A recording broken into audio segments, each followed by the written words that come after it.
मन में उठ रहे सवालों को कैसे शांत करें, बेचैनी को कैसे शांत करें। इस कहानी में मैं आपको 4 ऐसी आदतों के बारे में बताने वाला हूं जिसे आप अपने जीवन में अपनाकर एक अच्छी जिंदगी जी सकते हैं और अच्छे कामों में अपना जीवन व्यतीत कर सकते हैं। अगर आप इस कहानी को शुरू से लेकर अंत तक सुनते हैं तो यहां पर बताई गई यह 4 आदतें आपकी पूरी जिंदगी को बदल सकते हैं, जो कि है: पहला, दूसरों के मन को पढ़ना छोड़ दो।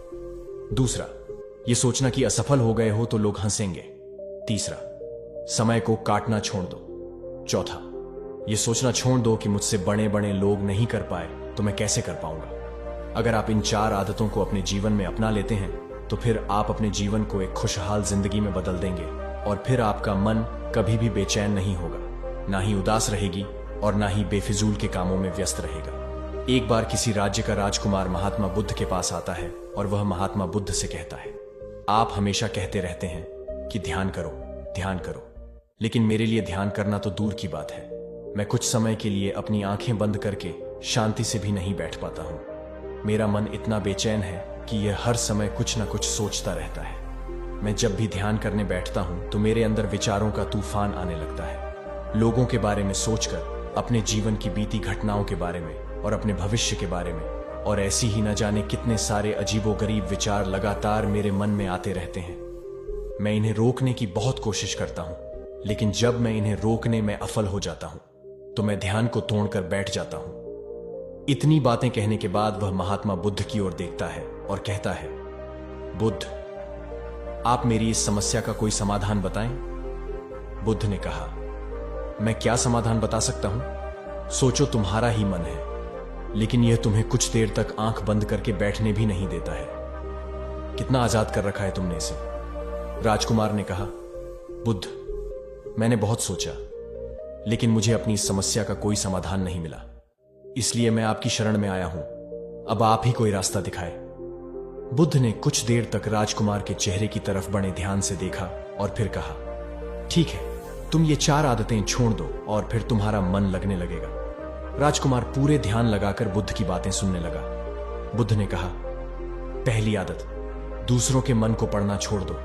तुम और तुम्हारे जैसे ज्यादातर लोग यही गलती कर रहे हैं कि वो दूसरों की मन की बातों को परखने का प्रयास कर रहे हैं कि अच्छा, सामने वाला मेरे बारे में ऐसा सोच रहा है, और यही एक आदत तुम्हें सबसे ज्यादा बेचैन और परेशान कर रही है। ज्यादातर उत्सवों पर लोग दूसरों के मन की बातों को गलत और नकारात्मक तरीके से ही पढ़ते हैं। जैसे कि लोग अक्सर सोचते हैं कि दूसरे लोग उनकी तरक्की से जलते हैं, उसे नीचा दिखाना चाहते हैं, उसे पसंद नहीं करते, उसकी मदद नहीं करना चाहते, और ऐसी ही ना जाने कितनी सारी नकारात्मक बातें ये लोग दूसरों के प्रति अपने अंदर बैठा लेते हैं। फिर उनके बारे में ही सोचते रहते हैं, उनसे बदला लेने के तरीके सोचते रहते हैं, उन्हें नीचा दिखाने के मौके ढूंढते रहते हैं, और दूसरों के प्रति यही नकारात्मक सोच इन्हें दुखी करती है, और फिर ये लोग बेचैनी महसूस करते हैं। इसीलिए दूसरे लोग क्या सोच रहे हैं इसका अनुमान लगाना बंद करो। दूसरे लोगों के विचारों को पढ़ने की कोशिश करना बंद करो। अगर पढ़ना ही है तो खुद के विचारों को पढ़ना शुरू करो कि तुम्हारे अंदर क्या चल रहा है। कहीं तुम नकारात्मक सोच, शिकायत या बुराई करने जैसी आदतों के शिकार तो नहीं हो रहे हो? बुद्ध ने कहा। दूसरी आदत, यह सोचना कि असफल हो गए हो तो लोग हंसेंगे। हंसने दो। लोगों को असफलता पर हंसना तो लोगों का धर्म है, क्योंकि अगर तुम सफल हो जाते तो यही तो वो लोग हैं जो तुम्हारी तारीफ करते, तुम्हें सम्मान देते, तुम पर गर्व करते।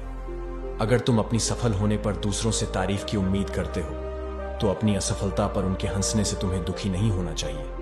और समस्या ही यही है कि हम इंसान असफलता को बुरा मानते हैं, जबकि असफल होना सफल होने से भी ज्यादा जरूरी है, क्योंकि बिना असफल हुए सफल इंसान के अंदर घमंड और दूसरों को खुद से छोटा समझने की भावना पैदा करती है, जबकि असफलता हमें विनम्र रहना, धैर्य रखना और लगातार प्रयास करना सिखाती है। इसलिए असफलता को बुरा मत समझो, और अगर तुम्हारे काम में असफल होने की संभावना नहीं है तो इसका अर्थ है कि तुमने अपना लक्ष्य अपनी क्षमताओं से छोटा बनाया है।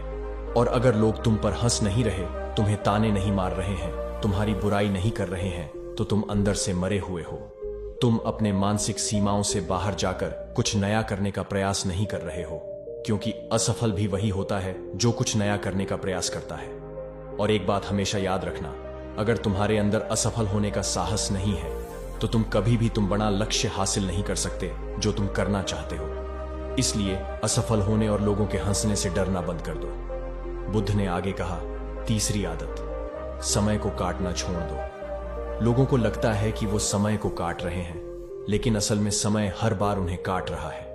लोगों के द्वारा समय को व्यर्थ के कामों में बर्बाद करने का केवल एक ही कारण है, और वह यह है कि उन्हें लगता है कि उनके पास बहुत समय है, जबकि सच्चाई यह नहीं है, क्योंकि उनसे पहले वाले लोगों को भी यही लगता था कि उनके पास बहुत समय है, लेकिन उन्हें पता नहीं चल पाया कि कब समय बीत गया और उनका बुलावा आ गया, और जब तक उन्हें अपनी गलती का एहसास हुआ तब तक समय उनके हाथ से निकल चुका था। बस पश्चाताप रह गया था कि सारा जीवन व्यर्थ के कामों में बर्बाद कर दिया और फिर वो चले गए इस दुनिया से बिना खुद को जाने, बिना इस जीवन की सच्चाई को समझे।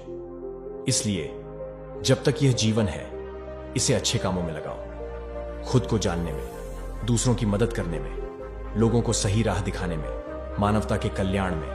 और दूसरी बात, समय को बर्बाद करने से आज तक किसी को खुशी नहीं मिली है। हालांकि समय काटने से तुम्हें क्षणिक खुशी तो महसूस हो सकती है, लेकिन जब तुम्हें होश आता है और तुम देखते हो कि कितना सारा समय बर्बाद किया जा चुका है, तब तुम्हें खुद पर क्रोध आता है और तुम पश्चाताप के भाव से भर जाते हो। और फिर यही पश्चाताप का भाव तुम्हारे अंदर तनाव पैदा करता है और तुम बेचैन हो जाते हो और लगातार अपनी उस गलती के बारे में सोचते रहते हो। फिर तुम्हारा किसी भी काम में मन नहीं लगता और तुम उदास रहने लगते हो, और यह चक्र लगातार चलता रहता है, जिसकी शुरुआत हुई थी समय को काटने से। इसलिए समय को काटना बंद करो और वो करना शुरू करो जो जरूरी है। बुद्ध ने कहा, चौथी आदत, यह सोचना छोड़ दो कि मुझसे बड़े बड़े लोग नहीं कर पाए तो मैं कैसे कर पाऊंगा। असल में दूसरों से खुद की किसी भी चीज में तुलना करना ही व्यर्थ है। सबकी परिस्थितियां अलग हैं, सबकी सोच अलग है, और क्या हुआ अगर दूसरे नहीं कर पाए तो हो सकता है कि तुम ही कर जाओ, क्योंकि अक्सर वही लोग इतिहास रचते हैं जिनसे ज्यादा उम्मीद नहीं होती। और फिर हो सकता है कि जिसे तुम बड़ा समझ रहे थे, जिसके लिए तुम सोच रहे थे कि उसने बहुत मेहनत की है, बहुत प्रयास किया है, उसने कभी उतना प्रयास किया ही ना हो, केवल मेहनत करने का दिखावा किया हो। क्योंकि ज्यादातर लोग कभी उतनी मेहनत करते ही नहीं है जितनी उन्हें अपने लक्ष्य प्राप्ति के लिए करनी चाहिए, और दूसरे लोगों के सामने यह दिखाने का प्रयास करते रहते हैं कि मैंने तो बहुत मेहनत की थी, लेकिन मेरी किस्मत ही खराब थी। और यही वो लोग हैं जो दूसरों को बातों ही बातों में कहते रहते हैं कि जब इतनी मेहनत करने के बाद मैं सफल नहीं हो पाया तो तुम कैसे हो पाओगे। लेकिन अंदर ही अंदर ये इस बात को जानते हैं कि उन्होंने कभी उतनी कोशिश नहीं की थी जितनी उन्हें करनी चाहिए थी। ये बस दूसरों की नजरों में अपनी इज्जत बचाने के लिए, और इस डर से कि कहीं दूसरा व्यक्ति इनसे आगे ना निकल जाए, ये अपने अधूरे प्रयास से घबराते रहते हैं और दूसरों को डराते रहते हैं कि जब मैं नहीं कर पाया तो तुम कैसे कर पाओगे। इसलिए किसी दूसरे असफल व्यक्ति को देखकर यह सोचना छोड़ दो कि तुम यह सफल हो जाओगे। तुम बस अपना सर्वश्रेष्ठ प्रयास करो और बाकी सब समय पर छोड़ दो। बुद्ध ने आगे कहा, अगर तुमने ये 4 आदतें छोड़ दो तो तुम्हारा मन एकदम शांत हो जाएगा और फिर तुम जहां चाहो वहां अपना मन लगा सकते हैं। इतना कहकर बुद्ध मौन हो गए और राजकुमार को भी अब समझ आ चुका था कि उसे क्या करना है।